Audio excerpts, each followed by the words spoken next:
Nawapongeza chama cha walimu Tanzania katika wilaya yetu ya Tabora. Wamekuwa ni kiungo muhimu sana katika shughuli zetu za maendeleo katika wilaya yetu. Na leo wanapofanya uchaguzi wa kupata viongozi wao ngazi ya wilaya, mimi nawatakia kila laheri.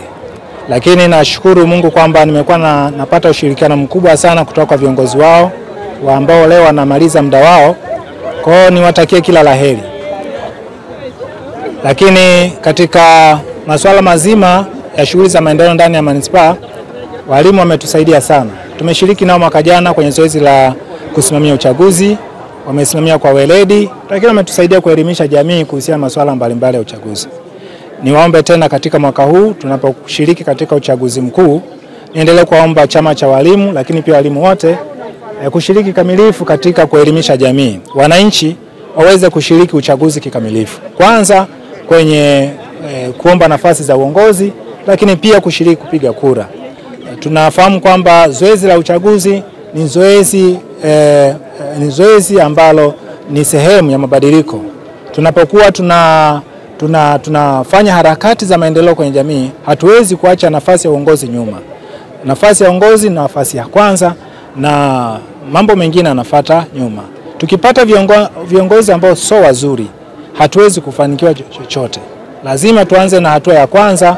Mnyororo wa kwanza ni kuhakikisha kwamba tunapata viongozi wazuri watakaosimamia miradi ya maendeleo, watakaosimamia ustawi wa wananchi na hivyo kupata maendeleo kwenye jamii yetu. Sasa chama cha walimu na kupitia walimu ni kubwa.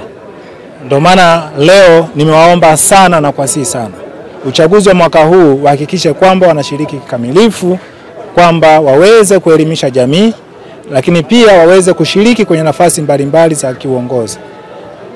Nchi hii imepata uhuru kupitia mshikamano wa walimu, na hivyo historia bado haijafutika.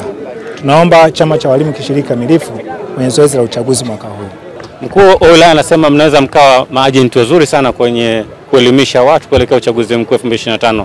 Unaipokeaje kauli hii? Naipokea vizuri. Sisi kama walimu tunashirikiana na serikali. Sisi kama walimu tunakaa huko chini ambako ndiko ambako kuna watu ambao wanaishi huko chini. Kwa hiyo sisi kama kioo kwenye eneo husika, mtaa au kijiji, tunaweza kuwa ni watu wa kwanza kushawishi, kutoa elimu ili kuhakikisha kwamba serikali inafikia malengo yake, kwanza kwa kuwafanya wananchi waweze kujitokeza kwa wingi kushiriki katika uchaguzi, lakini pia kutoa kiongozi anayeonekana kuwa bora ambaye anaweza akagombea ili aweze kuleta maslahi kuanzia ngazi ya kijiji, ngazi ya mtaa, wilaya, kata, taifa, mkoa na hata taifa kwa ujumla. Majina yako mwalimu? Naitwa Mwalimu Ibrahim Mohamed, mwenyekiti wa chama cha walimu Tabora Manispaa.